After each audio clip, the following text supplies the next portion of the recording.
සුබ දවසක් වේවා සියලු දෙනාටම. ටික දවසකට පස්සේ තමයි වීඩියෝ එකක් කරන්න හිතුවේ.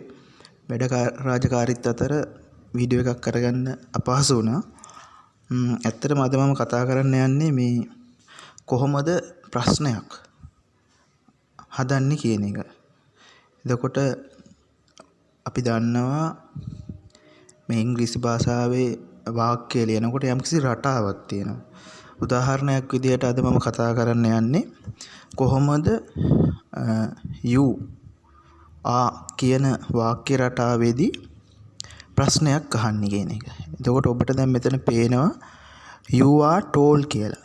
කියන්නේ ඔයා උසයි කියන අදහස තමයි මෙතනින් ප්‍රකාශ වෙන්නේ. එතකොට අපි බලමු මෙතනදී කොහොමද මේකේ ප්‍රශ්නය හදන්නේ කියලා. ඔයා උසයිද කියන අදහස ගන්න ප්‍රශ්නය හදන්නේ කොහොමද කියලා.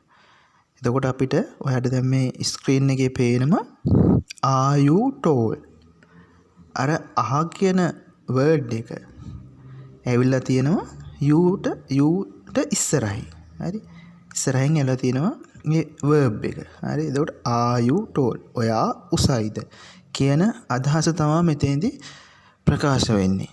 හරි. මේ වගේ ප්‍රශ්න හැදීමේ රටා විශාල සංඛ්‍යාවක් තියෙනවා.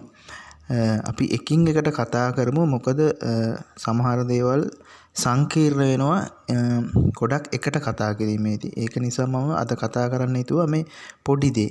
දවසින් දවස ටික ටික එකතු කරගත්තා නම් මේ ඉංග්‍රීසි භාෂාව කියන එක අමාරු දෙයක් නෙවෙයි. ටික ටික එකතු කරගන්න ඕන හරියට පැහැදිලිව කොහොමද මේ දේවල් විකාශනය වෙලා තියෙන්නේ කියන අදහස.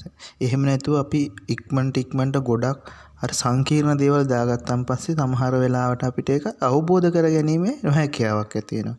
ඒ නිසා සරලව මේ වගේ එක පොඩි වාක්‍යයකින් පටන් ගත්තොත් you are tall ඔයා උසයි, are you tall ඔයා උසයිද කියන ප්‍රශ්නය හදන්න පුළුවන්. එහෙනම් බොහොම ස්තුතියි සියලු දෙනාටම.